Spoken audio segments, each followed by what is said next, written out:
Good morning, good afternoon, good evening, everyone, and welcome to the second episode of Ask the Experts, the 2021 version this time. 2020's gone, and we're all happy for that. My name's Ryan, and I am a developer evangelist for Kentico Xperience, and I'm joined right now by Sean G. Wright, one of our MVPs. Hey, everyone. Sean, how was your holidays? How did everything go for you over the end of 2020 into now? It was pretty good actually. Usually there's a lot of running around during the holidays, and mostly due to COVID, I was able to not do as much running around. So there's a lot of sitting on the couch reading books. Yeah, just keeping it low key. Nice, relaxing time. That's the way you want your holidays to go. Nice, be able to recover from somewhat of the insanity of the holiday seasons that it can be. I know we right after we had kids, we quickly decided, we can't do two family holidays in one day. We could do it when it was just my wife and I, but you throw kids in the mix, and it's a miserable day for everyone. So we've got to where we rotate holidays. So the actual day we rotate every year between my parents and her parents, and it makes it much easier on everyone. I'm sure. All right.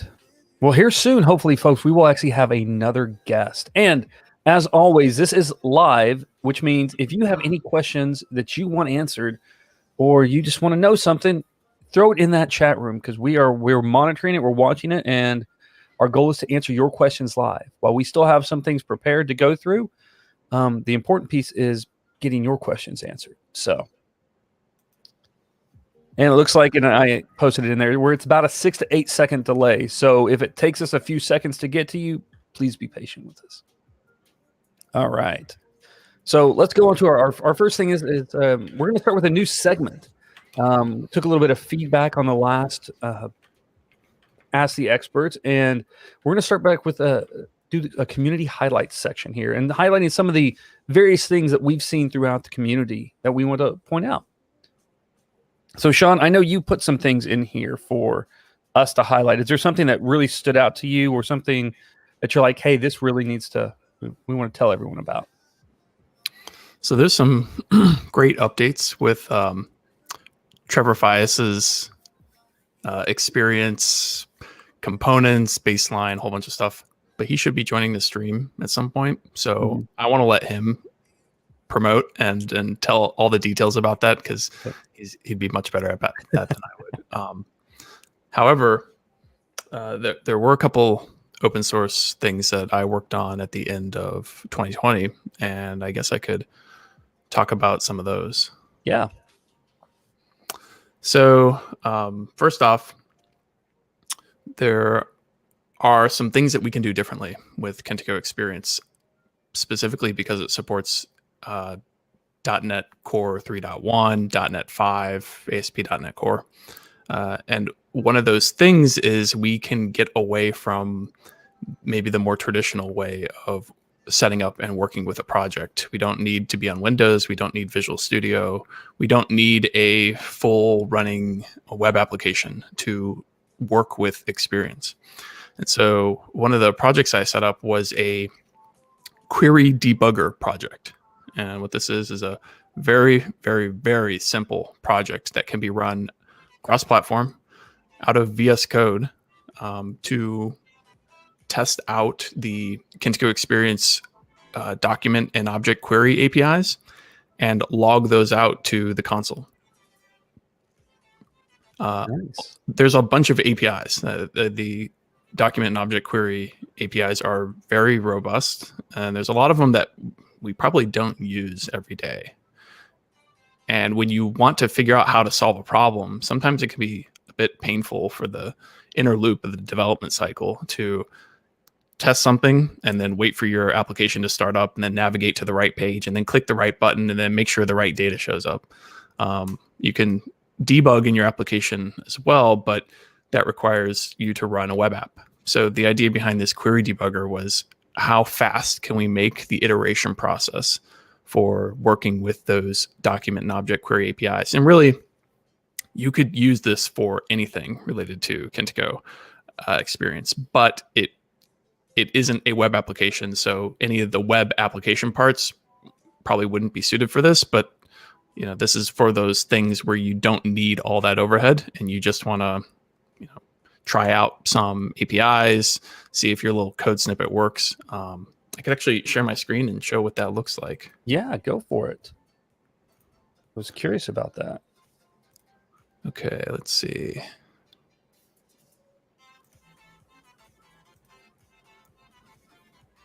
Okay, the stream. There we go. awesome. So here's the repository. There's a README explaining exactly how to set this up. The steps are pretty simple. You clone the repository locally. You open up the project. You open up the app settings. You set your connection string to whatever you want to be. Here I have a local version of Kentico Xperience 13 with the Dancing Goat site. And then you open up the program.cs and you type out your query, and that's it. This project includes a couple packages. One is the Kentico Xperience Libraries package that gives you the core non-web application libraries. So that includes document query and object query. It includes a library that I built for registering app settings with Kentico Xperience, but outside of a web application. And then also some query extensions. And I think that's the query extensions are the key here, because what that lets us do is call these debug extension methods. And that will log out to the console exactly what the query looks like at that point in time.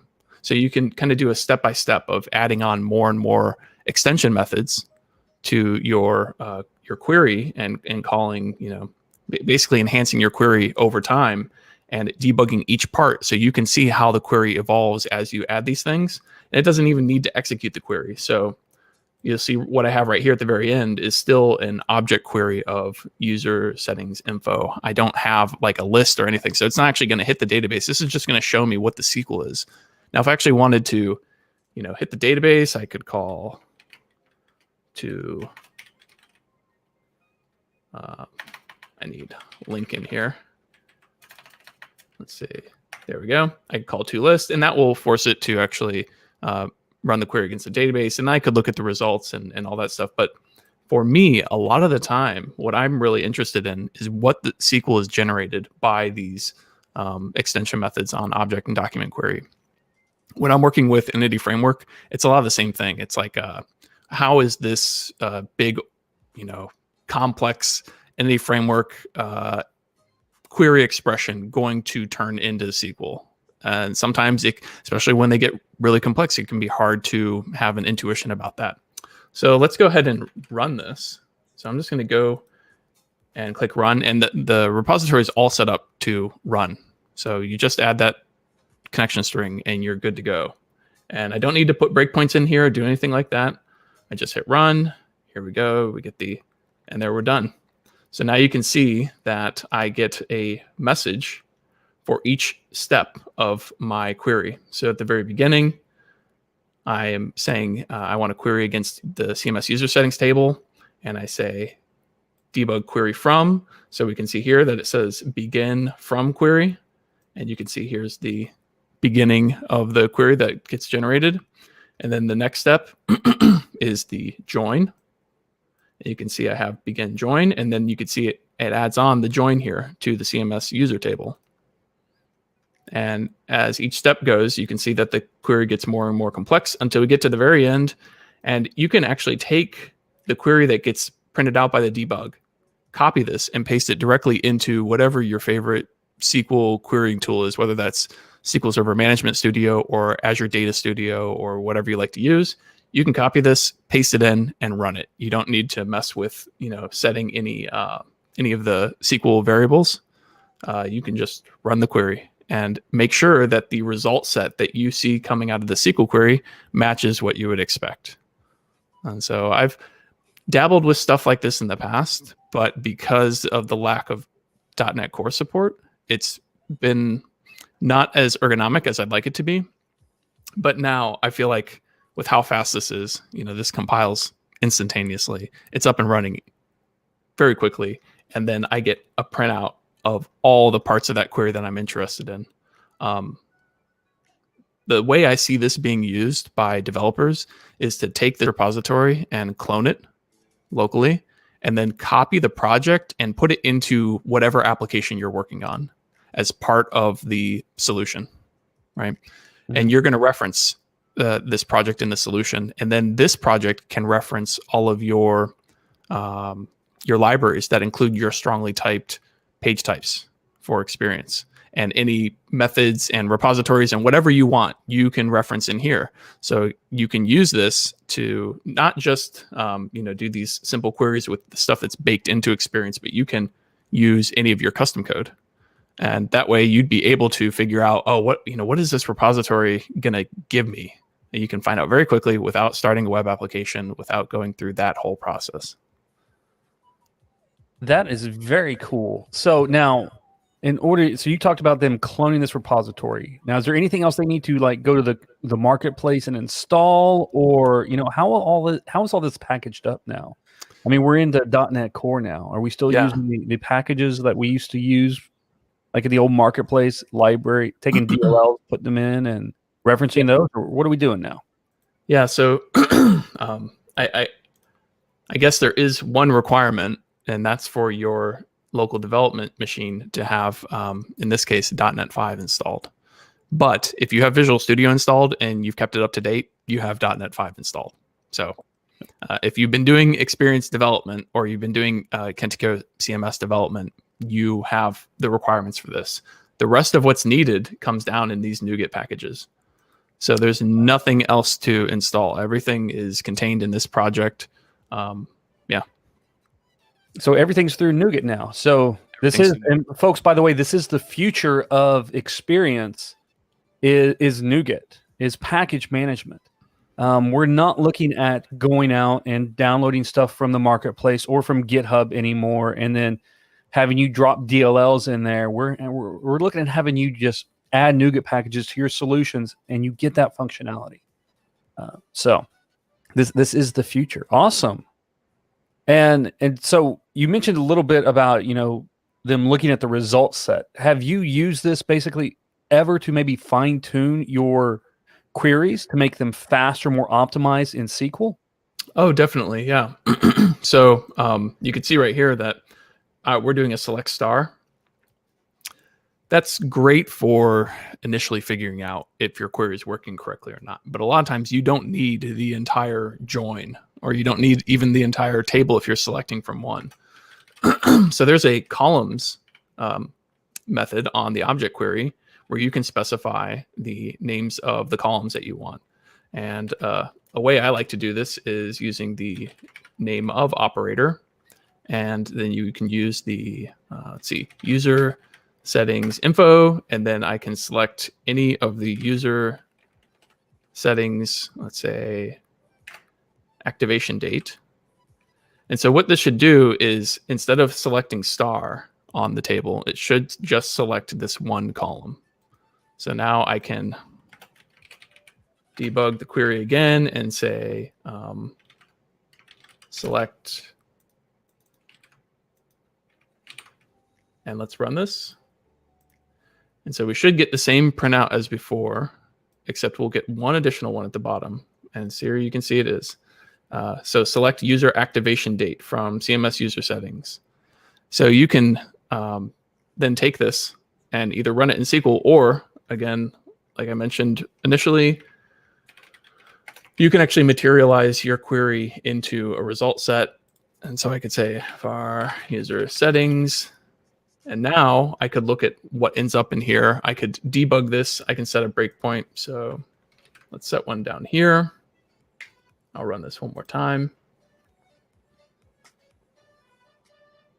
Okay. So now we have a local that we can look at.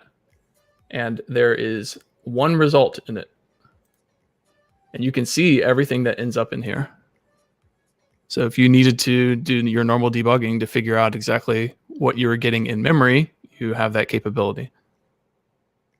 That's awesome. Now, for those of you for those who are out there who watch you who may think that Sean's Visual Studio there looks a little odd, Sean, what actual IDE are you using? Are you using Visual Studio 2019, or are you using Code?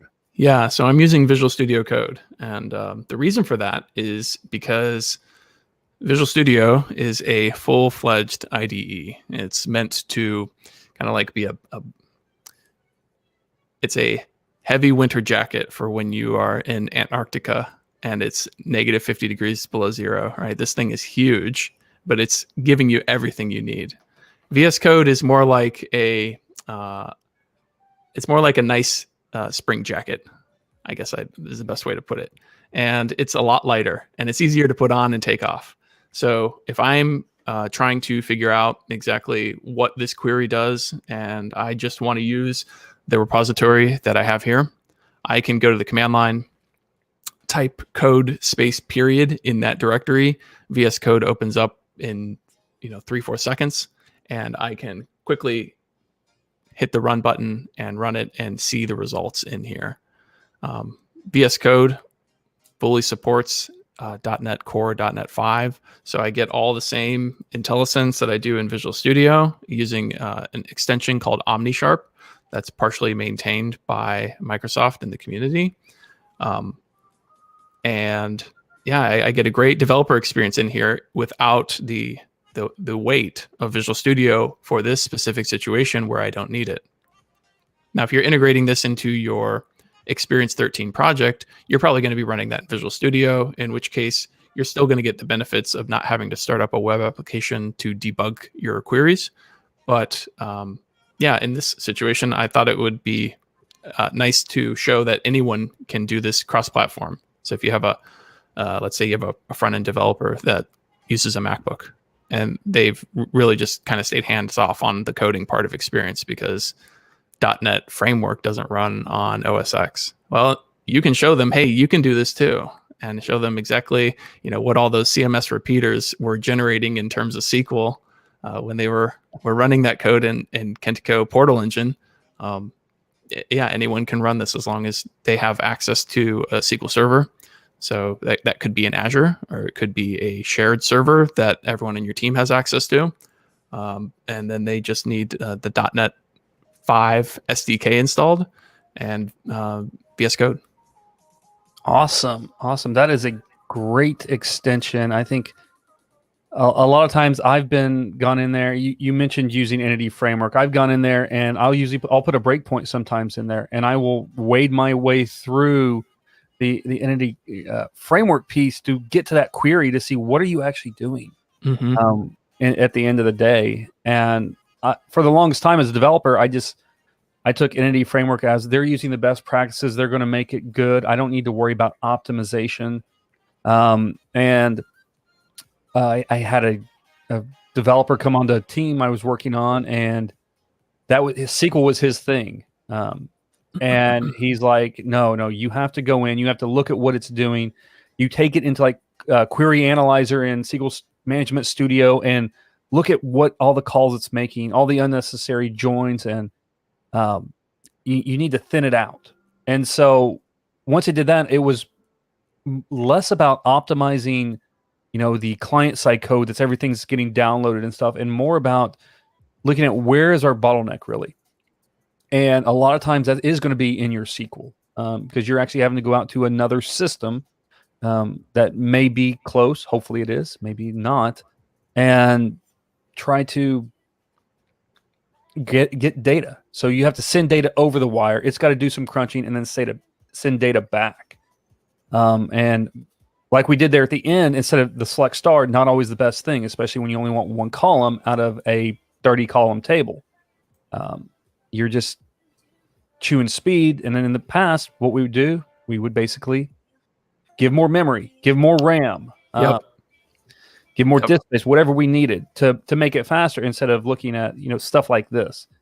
A lot of it's because the tools just weren't there. It took a lot of digging to get in there. So thank you for writing that for us. Yeah, welcome. I hope people find some use in it. Especially, I would have found this extremely helpful a couple years ago when I was really trying to get my head around how the object and data queries and document queries worked in Xperience. There's, again, like I said, there's a lot of methods on here. Right? Yeah. Some of these are extension methods from elsewhere in .NET, but a lot of these are parts of Xperience. And if you don't know how they work, it can be difficult to figure out exactly what they do. They all have comments. They're all documented in the in the library. And there are some articles on DevNet that describe how some of this stuff works, but a lot of it was built for internal use within the platform. And I think the team kind of figures if a developer really needs this, they're going to go digging for it. And that's true and that's fair. But that iteration process, that inner developer loop of trying to figure out, okay, how does this work with my data, with my code, or with the ways I want to write a query? That can be a bit tedious. It can take up a lot of the time in your day if you have to stand up a web application and wait for a request to go through the full request pipeline and finally hit that data access part of your app every time you make one little change. Maybe I had a typo here and I typed dates instead of date. Well, it's going to get here. And actually, I would, let's say I did it here where I had some extra S and I wasn't using the name of. And this is one reason why I recommend using that, is because it makes it harder to typo a column name. Let's say I did this and I didn't have these debug query calls in here, so I couldn't see the generated SQL. Well, I'm going to call toList and it's going to throw an exception because that column does not exist in the database. And I'm going to look at it and be like, why did this throw? Oh, okay. Oh, I have a typo here. And so I'm going to delete that. I'm going to start my web application again, set my breakpoints, and run through the whole thing, all because I had a S typo. And that could take, upwards of a minute. And then imagine doing that many times a day as you're trying to explore how all this stuff works and how your database looks. And for a new developer coming onto a project, or a developer that's new to Xperience, that's a lot to ask. And I hope that this maybe makes their development journey in Xperience a little more enjoyable. And I will tell you, you say maybe a minute. For me, it's usually like 15 to 20 minutes because I will look everywhere except right there. Because we're very egotistical people thinking we can't make mistakes. And so we will look everywhere except the code that we wrote specifically for that. And that's one thing I love, the name of property. I remember doing development, creating classes where I would create that property name. So I would have one place for it, but it would still be a manual, set this string to this value. And then I would use that variable in my getters and setters. And it was still error prone. It was better, but it wasn't great. Name of has simplified a lot of that code and allows us to do a lot more things with oh gosh, I can't think of it right now. It lets us use more functional style programming once we have that in there. Yep. Yeah, it's something that I wrote a blog post about querying tips in Xperience last year. And one of those tips is to use the name of operator when possible. It can add a bit of noise to your query, especially, let's say I was selecting 5 or 6 columns. Right. Then I'm going to have something that looks like this. And now this query is starting to look a bit more complex. Imagine these are all different properties. This is starting to add noise. And so when you're first writing your query, you start out using the string because it's faster to type, faster to iterate on. But once you have this part of your application solidified, switch to the name of operator.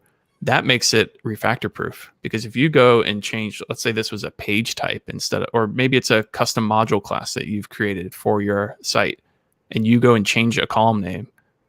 If you have a whole bunch of strings, you got to do some find and replace. And that's always, it's like a developer's last resort, right? Yep. If you're using the name of operator, then if you were to go and change this property name to something else like this, then everywhere that you have the full name with date on the end, you're going to see an error like this, and your application won't compile. And the editor, the IDE, is going to show you exactly where you need to go through and update that to match the change you made in your application. So, that refactor proof way of building this and using the name of operator, I've found to be very helpful, especially when quickly iterating on a project and you're getting feedback from a client or from your boss, and they're saying, no, no, no, that needs to be this way, or no, no, no, we need to add that. And then you're changing all these things in 15 different places. And then you run your application again and nothing shows up. And you're like, oh no, what did I do? Well, this can help with some of those problems. Much better to catch errors at compile time rather than runtime. Oh, It's quicker, it's faster, and less embarrassing for the most part. So awesome. Did you have another? I saw that you had another extension. You mentioned query extensions, and it looked like you had another extension you wrote for us. Yeah, let me see. I should be able to actually open that up here.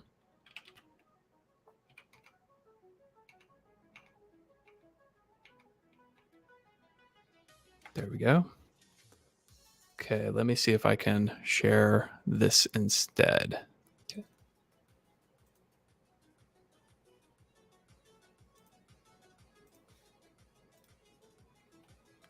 Okay, so here's another repository. Again, you see I'm still using VS Code, and this has become a pattern with me when I'm working on these libraries, especially if they aren't for the content management application, which is still running on .NET Framework.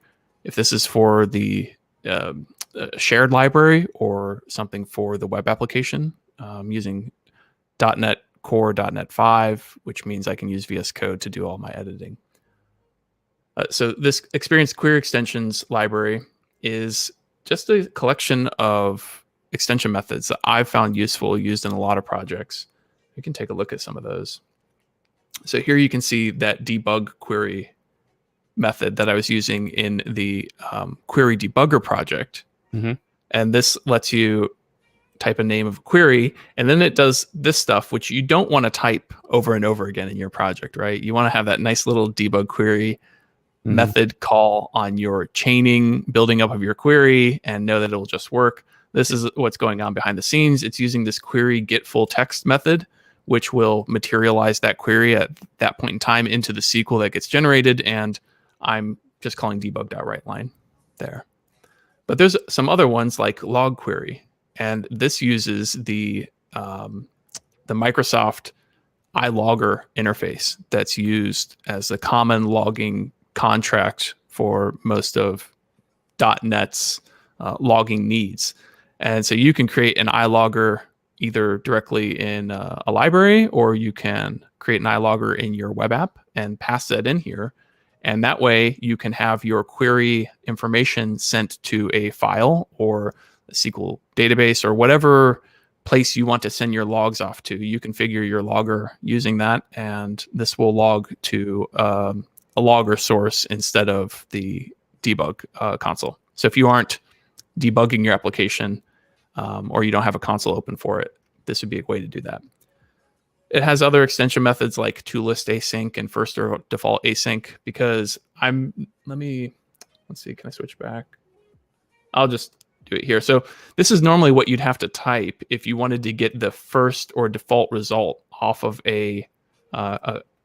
let's say in this case a multi-document query. You'd have to await the query results, and then you have an IEnumerable of tree node or something like that. But let's say you know that there's only one result. Maybe you use something like, is this going to show up?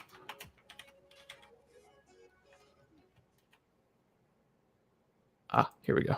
Doing it in the wrong place. Top N, and you said 1. So you know there's only going to be one result in that query. Well, you don't want an IEnumerable of tree nodes. You want the first result or first to default result. Or if there's nothing there, yeah, just give me the default or null. This is normally how you'd have to write it. But with this first or default async extension method, you can get as part of your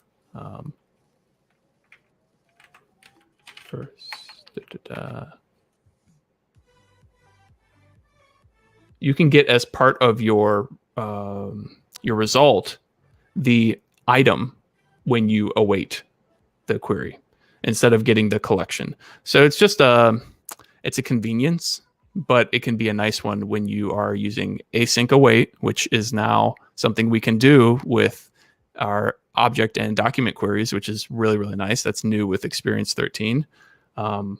And if you're writing lots of async code, and you probably are if you're writing an ASP.NET Core web app, then these types of things will just clean up your code a bit, make it a bit easier to read, and kind of get rid of a lot of these statements and turn your code more into a whole bunch of method chaining.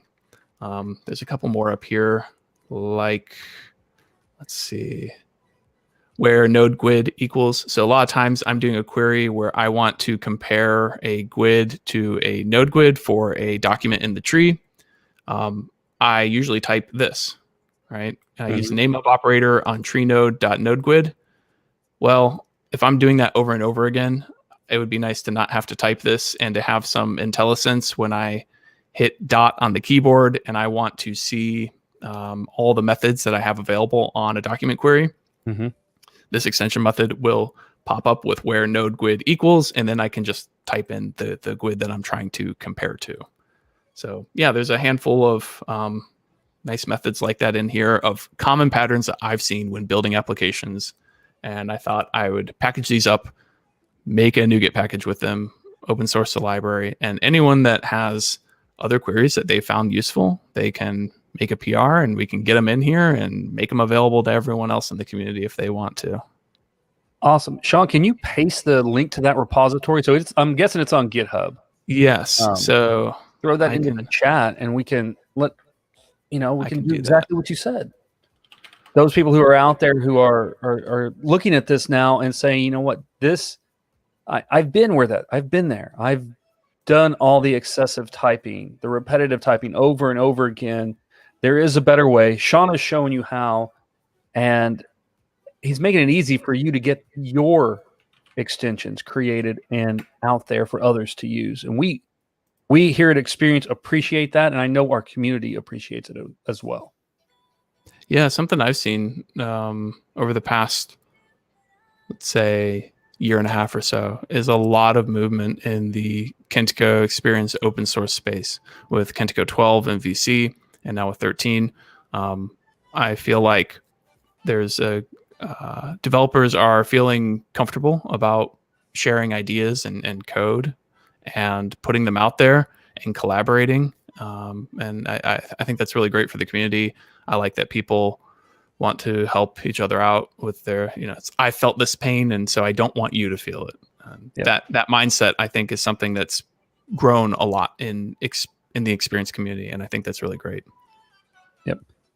And I know with enterprise and more larger organizations, sometimes there's a stigma associated with open source projects, and the security, the safeness of those.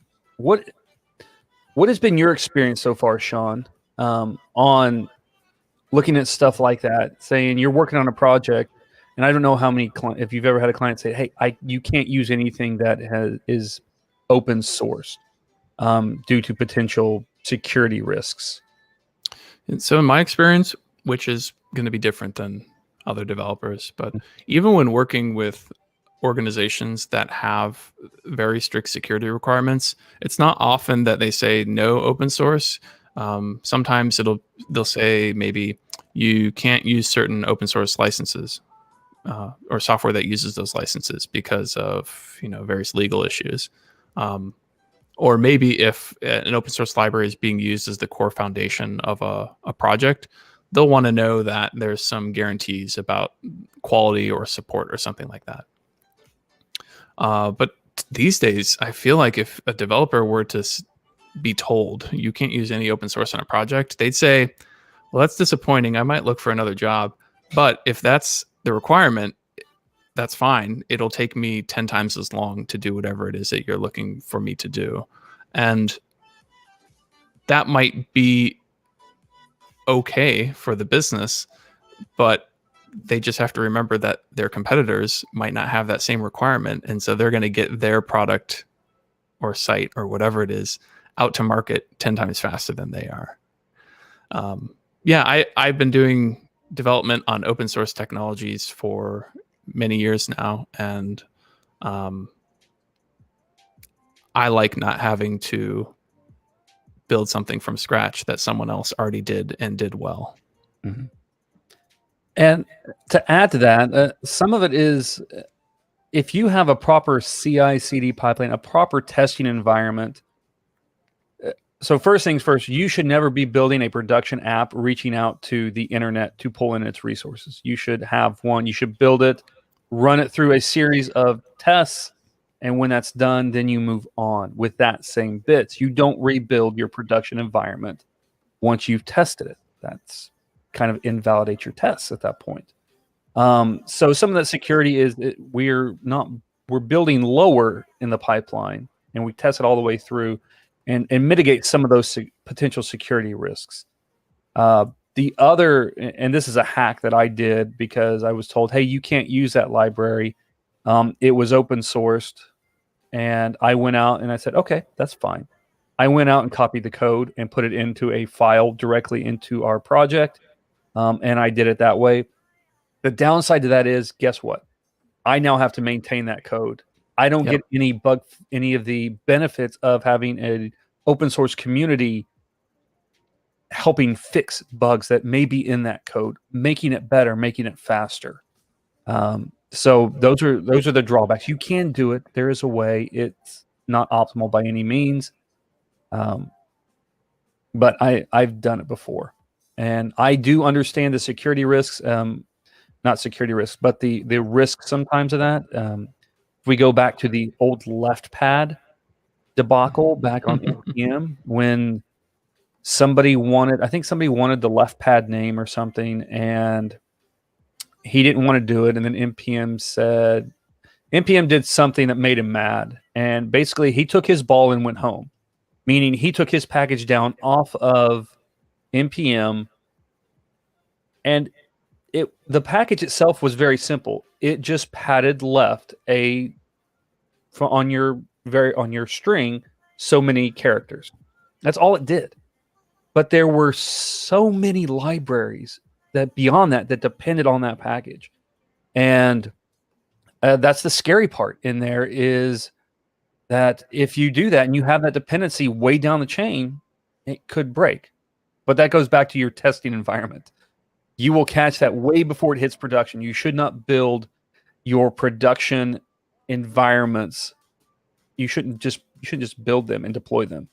They should go through some kind of testing first. Yep. Hey, look, we actually have another guest who's going to join us now. Our friend Trevor Flies. Trevor, what's going on, my man? How you doing? The importance of setting calendar reminders. That's what is going on. Had a meeting and like, oh crap. How's it going, guys? Going good. How are you doing? I'm doing pretty dandy. We got a lot of stuff going on. I've been working on my upgrade of my personal tool site to KX13 and working on the .NET Core migration and going to get feature folder set up and a whole bunch of other fun things. That's been my little project lately. Nice.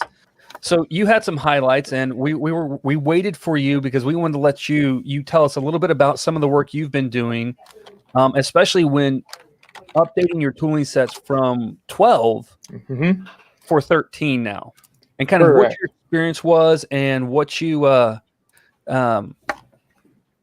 ran through, because we have a lot of people that are going to be going through this cycle, whether going from 11 to 13 or 12 to 13. And it's great to get firsthand knowledge of people who are in the real world doing this. Sure. So as you probably know, developer tools is kind of my forte when it comes to building stuff for Kentico. It took a long time to get my tools updated. My stuff was very heavily integrated with different feature sets that were in .NET full framework that are not there or different in .NET Core. So when I was updating my tools, the first thing I kind of ran into is the deep, bigger projects were a little bit harder to get migrated over because they depended on things like, for the MVC caching, it uses AutoFac, which is available in .NET Core, but I had to kind of rethink things a little bit. The Kentico authorization attribute depend on certain things that are different in .NET Core, so I had to try to figure that out. So there was a lot of those things that were kind of hard to transition. However, I found that things that were like, sections and basic widgets, those are really easy to migrate over. So things like the Bootstrap layout tool, again, only took like a couple hours, and that was it. And most of that was just, getting the package put together and all that stuff. The page builder containers that I used to depend on HTML extensions, and I updated it to tag helper. That only took a couple hours, and more so because I wanted to leverage tags in .NET Core, which I'm absolutely loving, to get those migrated over. So a lot of it was that type of thing, is getting those things transition over. Overall, though, once you have those tools updated, there wasn't a whole lot of difference. So getting the baseline site over from .NET Full Framework to .NET Core, I think it took me about, I'd say, 30 hours to transition the baseline. And again, a large majority of that was I added in some new features and some new functionality. So once all the tools were updated, and that took about 70 hours to get all my 10-some tools updated over to the new .NET Core, just replacing tag helpers. You have to redo the bundles that you're used to in MVC are now just using a basic web compile that it just uses a configuration JSON, and it builds into a minified. So you transition that. Going through some of like the routing, I had to strip out a lot of things because a lot of that stuff is not necessary in .NET Core anymore. So that was nice. And of course, just transitioning from my dynamic routing to just Kentico's routing, that was pretty simple. The attribute tags are pretty much a 1-for-1. So a lot of that stuff was a pretty easy transition, and then just testing and stuff. So and then also finding all the things I didn't need anymore, because Kentico has released a whole plethora of providers and services and interfaces to get at stuff where that wasn't there in 12. So I had to build it, and I'm like, okay, now I got to take that out because I don't need it anymore. So there's some really cool improvements that were made to it. And overall, I mean, it was said 10 or I think 9 tools, and then the baseline site. It was a lot of work, about 100 hours total to get everything all done, more than most people need to do. So most people don't have 9 tools up on the DevNet to upgrade and stuff. But in terms of migrating my a site from 12 to 13, like I'm working on my personal site, it's probably going to be. I just got started on the MVC side of things. It took me about 4 hours to upgrade the admin side of it, and that was mostly because I want to make sure that it was clean, that there wasn't any spare NuGet packages left over. Did a couple things just to make sure that this was nice and solid. So that wasn't too painful of experience, and now I'm working on the MVC side, which hopefully next meeting that I won't forget this time, I'll have a little more information on like what my experience was transitioning an actual website to .NET Core. So yeah, it's a lot of information, but that's been my experience thus far with it. Nice. Awesome. Well, we thank you for that. I know you've got a couple of videos I think you're going to be working on or are working on talking about this new baseline, the updates, and how to get started with using them. Correct. I'm not sure if I'm going to get that right away, because we're talking internally at Heartland about adding on basic e-commerce and what that would look like, what would be usable by everyone versus, people usually run their own stuff. So we're trying to figure out, I've been having talks with Sean as well about, is this even going to be a useful add-on to the baseline, or is it extra stuff? Is everyone going to be rolling their own, or is there some universal system that can give people a starting point? Because that's the only thing the baseline never had and still doesn't have, is a basic e-commerce starting point for it.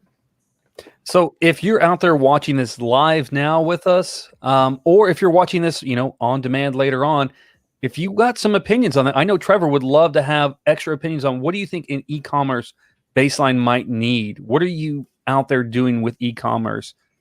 Given the feedback, hit him up in this community Slack channel. He's there. He's posting things. Direct message him. Go ahead or post it in the channel itself. Let's get a conversation going on that. And let's make this it becomes community driven at that point. And I think that's what we all want, because when the community comes together, great things happen. Correct. All right. So I'm going to move on, because we're at 9:50 now, guys. Wow. We talk a lot here. That's good though. And by the way, folks, if you have any questions that you want answered, while we do have a 6 to 9 second delay here, ask them. We will get to them. We want to make sure we answer the important stuff to you because that's why we're here. The next thing I want to do, I want to talk about. So, if you've not checked, go check out the Xperience.io blog because today we announced our 2021 MVPs. And let me see if I can point right here. These two gentlemen over here, they are MVPs for 2021, along with 8 other folks. So we have 10 MVPs total on the Xperience side. So that doesn't include the content MVPs because we are now a separate entity. But what I really want to know and what I really want to, let people know out there is, why did y'all want to become an MVP? Both of you are, I think, fairly new. Sean is a year in now. He's been an MVP last year. Trevor, I think you're 2 years in. No, I think I'm 3 years in now. 3 years in. Okay. Yeah. So what was your motivation in wanting to become an MVP? John, you want to start? Sure, I can start. So I think it all goes back to Kentico CMS as a platform, switching from Portal Engine to MVC. Because Portal Engine was always confusing for me. Web Forms was just not how I learned the web. I had more of like a PHP background, and so wiring up forms and using HTTP natively it felt natural to me. And so Web Forms is hard for me to wrap my head around. And for a while with my company, I went off and did other projects. I worked on a lot of client-side code, a lot of Angular. I worked on a lot of APIs. And so when Kentico announced that, hey, MVC is going to be fully supported, I thought, oh, this is amazing. I want to do this. So I started digging into it over the holidays. And I was like, I'm kind of exploring a lot of things here and learning about a lot of new things. I want to share that because I'm guessing there's a lot of Portal Engine developers who are needing to switch to MVC and maybe they don't have the background. So I started blogging and I enjoyed it. And I've been blogging since my development career started some 10 years ago. And I was never too active about it, more infrequent. But with Kentico MVC, I just kind of it lit a fire, I guess, and I wanted to write a lot. I kept thinking of new ideas, new things to write about. And with that blogging came some feedback from Kentico. And honestly, I wasn't even thinking about an MVP. I was just thinking about the community. It's cool. It's growing. We're doing MVC. This is fun. New things. But I had some people reach out to me and say, are you interested in being an MVP? And I thought, I don't know. I guess so. Yeah. Okay. Yeah, I am. And from that point on, I really doubled down on blogging and sharing things with the community. And I spoke at the Connection Conference. And I thought, you know what? Yeah, I do want to be a part of this. I want to contribute what I can. I feel like I have some valuable thoughts and I can help people out. And I think being an MVP is a great opportunity to represent Kentico, represent Xperience as a product, and represent my experience as a developer and things that people have taught me and things that I've learned on my own. And that's kind of how I got rolling in that direction. And from there, it's just kind of been, rinse and repeat, I guess. Nice. We appreciate that. And one of the other things I want you all to tack on, and if we want to do this as a separate question after this, that's great too. What benefits have you seen from being an MVP? From your side looking in, what is it that you're saying, before I was an MVP, I didn't get this. This is an added value for me and for the company as well. Yeah, I didn't know where the Kentico community was in general. Where is it out in the world? Where is it on the interwebs? I thought it really didn't exist. I knew there was the DevNet forums, but I thought that was about it. And it was a couple people just chatting with each other and doing Q&A. I didn't realize that there was something more. And I think that being an MVP really forced me to participate and to explore and to get to know other developers in the community, whether they're MVPs or whether they are just developers working with the product. They have a lot to contribute, even if they aren't MVPs. There's a lot of things I've learned from people that aren't MVPs. And being an MVP has just kind of put me out there, and it's given me an opportunity to learn more about the community. It's also allowed me to connect with Kentico Xperience as a product and as a company. And so I've gotten a lot of insights about the product before that stuff kind of rolls out to a broader audience. And also I've been able to, with Trevor and the other MVPs, provide feedback on what we think, given our experiences and given how much we work with the platform, whether or not an idea that the product team has is something that we benefit from. And it's not like we are making decisions about how the product works, but instead we're kind of like the first sounding board outside of the organization. And I found that to be very valuable for myself and my company. I can kind of say, hey, this is the direction things are going, or, what has other people at my company, what are their concerns, thoughts, and I can bring those back to Kentico and the other MVPs. And that direct access is something that you can't really put a price tag on, if that were even possible, which fortunately it's not. All right, so I'll start up and I'll say, Sean is kind of the theoretical young buck of the conversation. I'm the old geezer of the conversation because I came in, I was heavy in Portal Engine. I really started my journey towards becoming an MVP primarily because it came from two things, really. One is I really loved leveraging Kentico and building universal extensions. Like, that was my big thing, is to try to make it easier and easier and easier to use Kentico. I still remember back in the day, things like the transformable web part that I created, that was a big hit, and the Bootstrap layout tool, which was missing. So all these pieces that, were missing in the core platform, I was starting to try to create that for the community.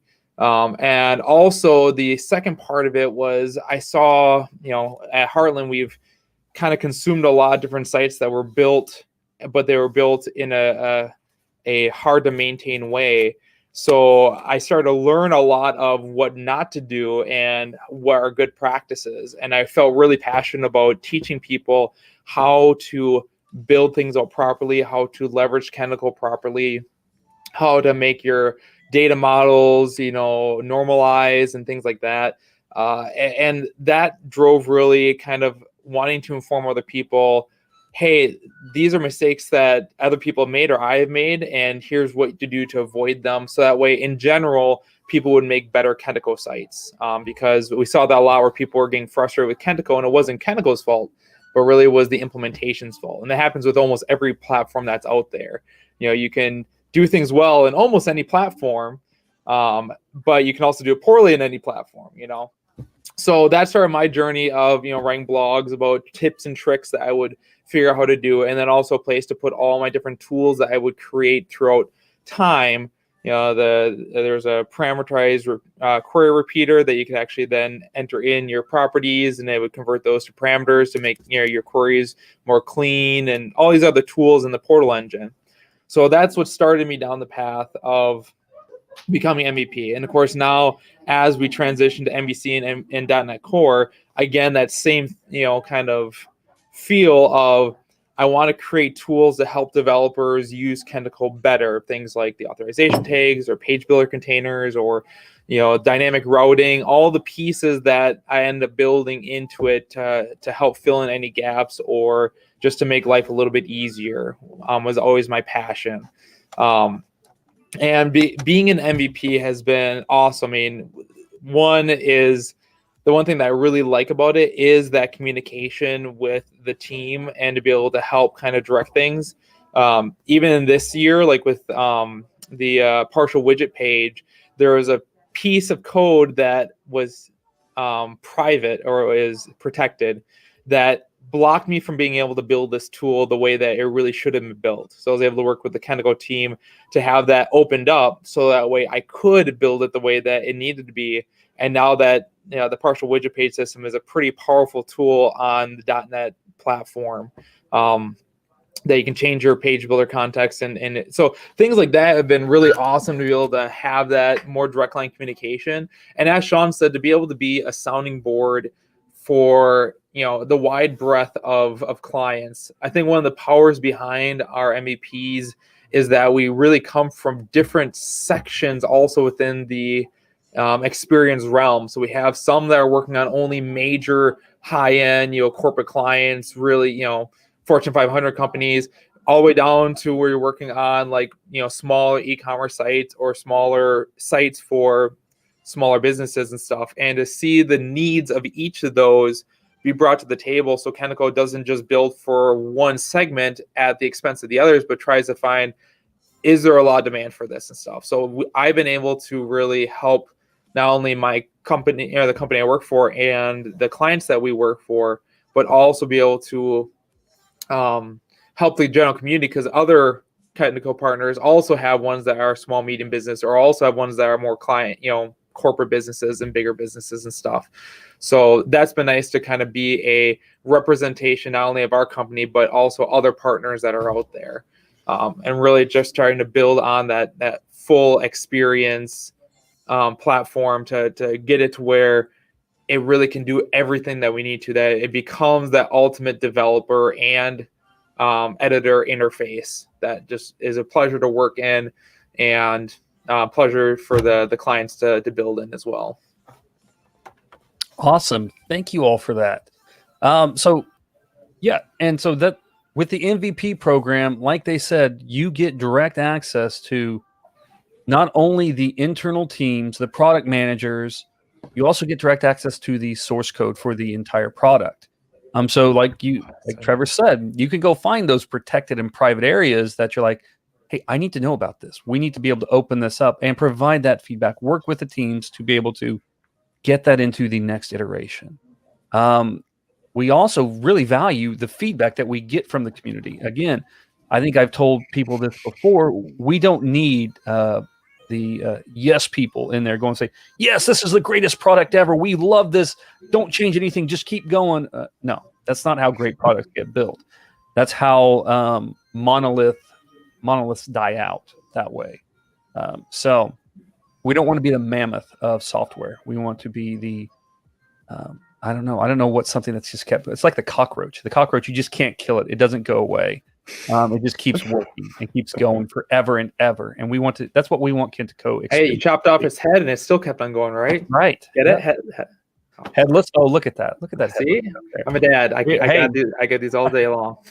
And headless, by the way, a lot of people think that just because it's DXP and it provides you that front end framework to use and all that, there are a bunch of APIs that Sean was talking about earlier that you can leverage and use to create as a headless model. Kentico Xperience is not just the full all-encompassing solution.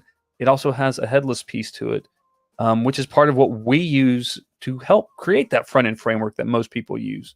So if you are using those single-page applications and you are using AngularJS or you're using React or any of those other popular frameworks, Xperience is still on the table. That just because you are not into ASP.NET Core MVC doesn't mean you wash the product away.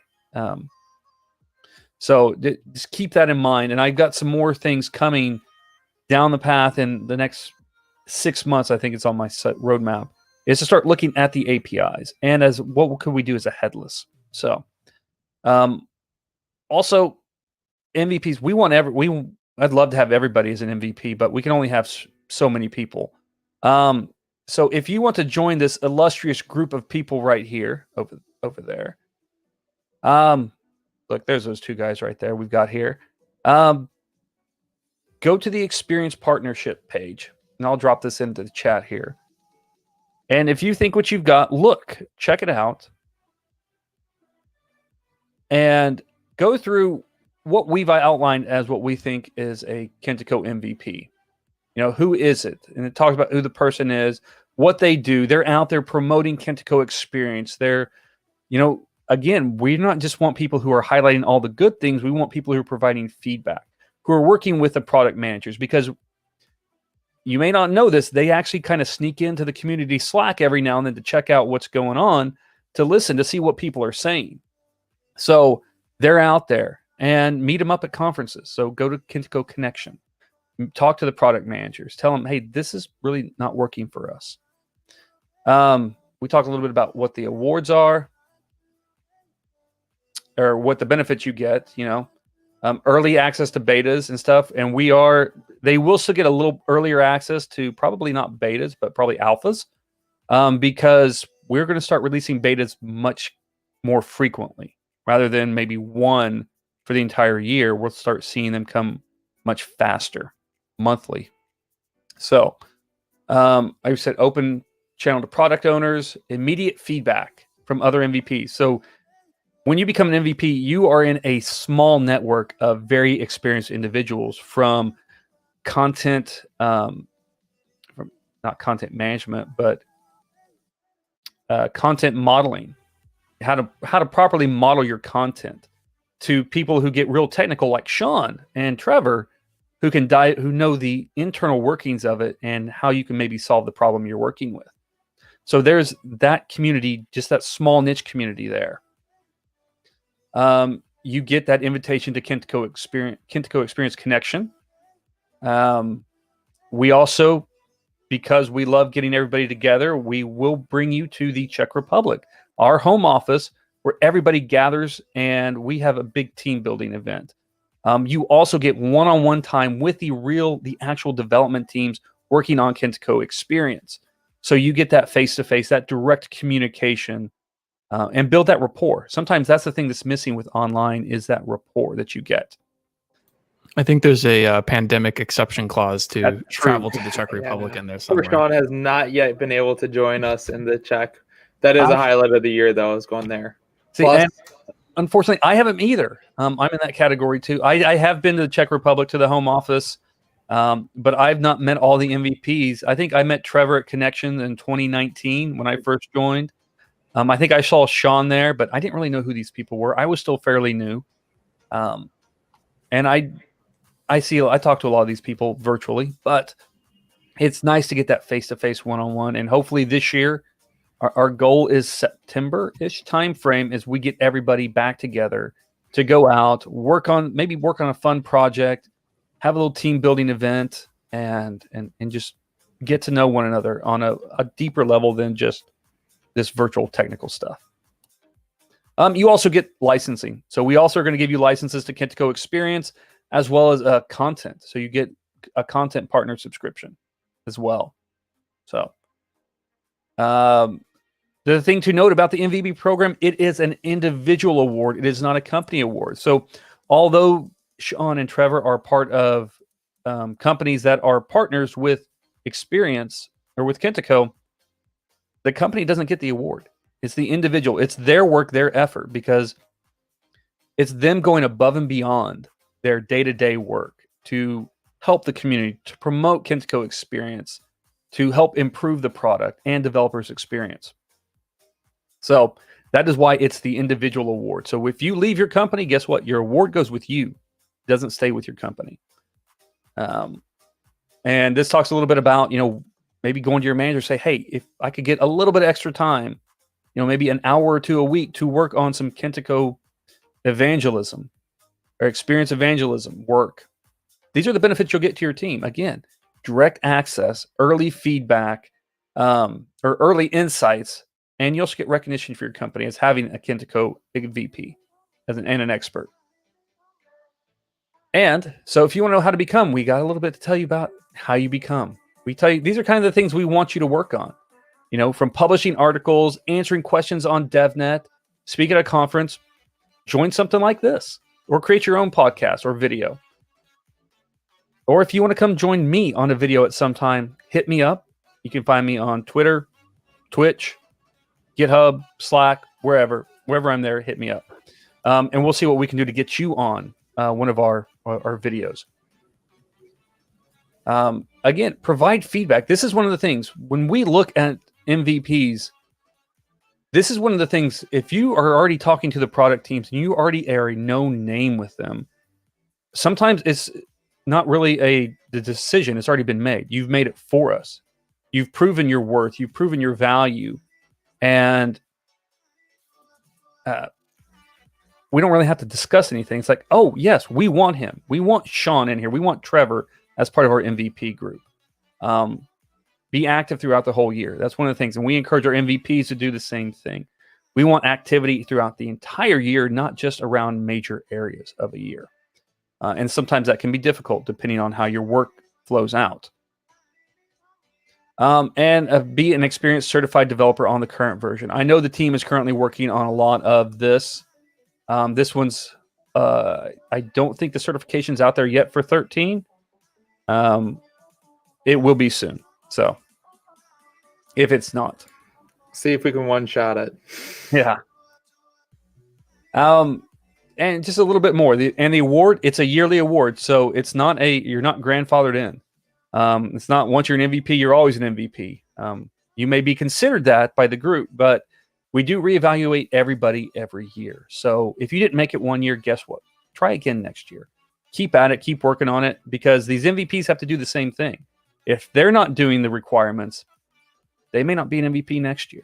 So here's the other thing. When do we select them? We select them in January. Well, actually, December is the official. We announce in January. So the committee meets in December. We go through all the lists and we talk about them. We look at what have they done. Again, if they already know your name, it's a much easier decision. And what do you got to do? It's real easy. Fill out a form. That's it. That's all we ask. Fill out a form. That lets us know that you actually want to be an MVP. You know, we may, like Sean or Trevor, we may reach out and say, hey, we think you'd be a good MVP. What do you think? What do you want to do? And you may be on the fence, but we want to make sure that you want this award, and we'll award, and we can award it to you. So that's really the only end requirement, is to submit that application.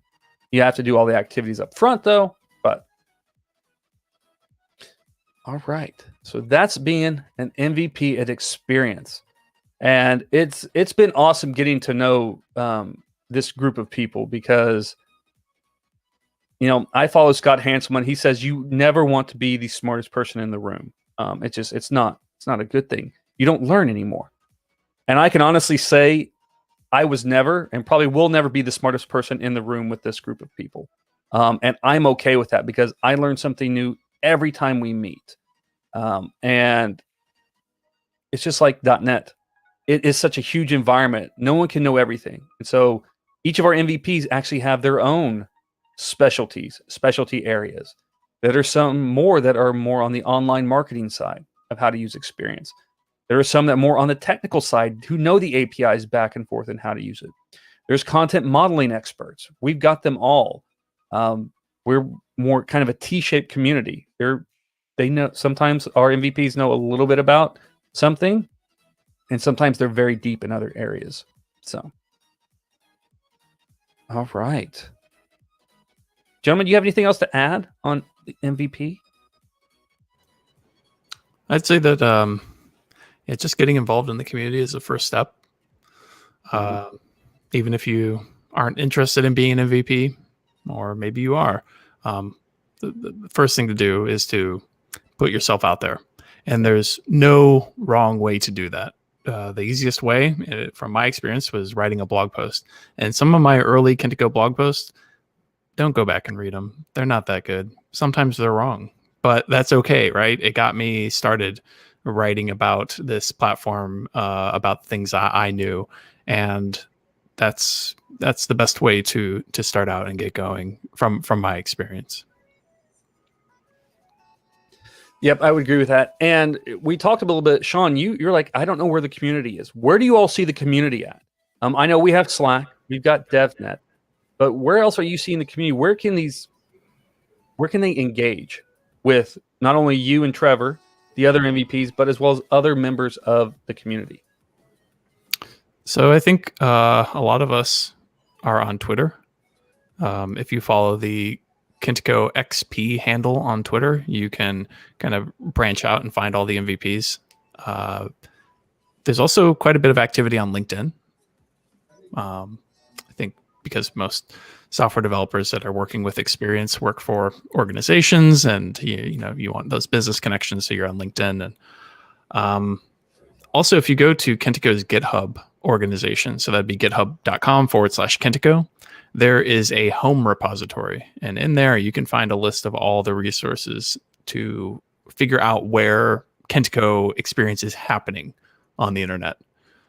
There's links and descriptions of all that stuff. And there's also a discussion board on GitHub under the Kentico organization where you can ask questions and just chat about Kentico as a business and the products they have, and whatever some announcements are made there. So yeah, there's lots of different places to go. I think the repository here that Ryan has shared is probably the most holistic list of resources that are available related to Kentico content and Kentico Xperience. I think that's. And see, even you have a list of open source projects and stuff. You can see everything that's working that we've got. And this stuff does go back not only to, it's not just the latest version of 13, it actually goes back. So if you are one of the, I'm going to say unfortunate people that are working on older Kentico EMS, CMS sites, and have not yet been able to move to Xperience, you're not left out in the cold. We have experts. These are the experts. They're MVPs. We have MVPs who have been around since Kentico 4. No, I think somebody's been around since Kentico 1. Yeah, Jerome, I think, has been on Kentico 1. Yeah. So we've got the people are here to help you from all versions of Xperience. So don't feel like you're out on an island because you are stuck using a legacy piece of technology. We're here. We're still here to help. So keep those coming. Come in here. Look here. I think if we go back on here, there is a list of developer resources right here. I'm going to throw this one out there. This is also in that home repository. But this is your definitive list of if you need help on anything at any time, come here. Start here. Or DevNet, one of the two places. But it tells you where to go, where to get on. And then also we come down here. There's me. You can connect with me. And tells you where all our people are. Here's the MVPs. There's their blogs. Again, you can find them on Twitter. We have an exhaustive list of resources that we've been collating and have put together, and it does get maintained. So feel free, come out, check it out. And I think that's it. I think that's enough. Let's see, where's our time at? We're at about an hour and 18 minutes now. So I think that's good. We had a few more things we're going to discuss, but you know what? We can save that for next time. This is a good. I've enjoyed these conversations. We're going to have them. So every month we're going to have it. I will be much better about promoting it. I'm sorry if you didn't get to watch this live today. We will have another one in February and then in March. The idea right now is once a month. We're going to have these Ask the Experts. If you've got a question that we didn't answer, throw it down there in the comments, whether you're live now or watching it on demand. Throw it down there in the comments. We do monitor those. Or head on over to the community Slack. Tag it as, hashtag Ask the Experts there in the community Slack. We'll find it. And we'll see what we can do to get your question either on next time or just get it answered at that point. So I want to thank everybody for joining us. I want to thank Sean and Trevor for joining us. And by the way, we don't have just a set of experts. We will bring in varying experts throughout the different shows. So we will get that varying opinions. That's our goal here. That's why our experts are diverse. It'd be cool to pull in some people from the community if anyone was interested in talking about their experiences, or maybe they're working on blog posts or projects. It would be great to get some non-MVP voices in here too. I like that. I love that. We could definitely do that. If you're out there, you're a member of the community, and you want to come join us, you've got a question, you've got a problem. Let's get you on the next episode or the episode after, or whatever one you're comfortable with, and then we'll get you answered live. Beyond that, thanks everybody. Thank you again, Sean and Trevor, for joining us today. And this will be on demand here soon, as soon as I get it posted up there. And you'll see a blog post coming out on it as well on Xperience.io, just kind of a short recap, as well as a link to this video. Until next time, folks, I'm Ryan. I'm Trevor. I'm Sean. Everyone have a good rest of your week. Take it easy.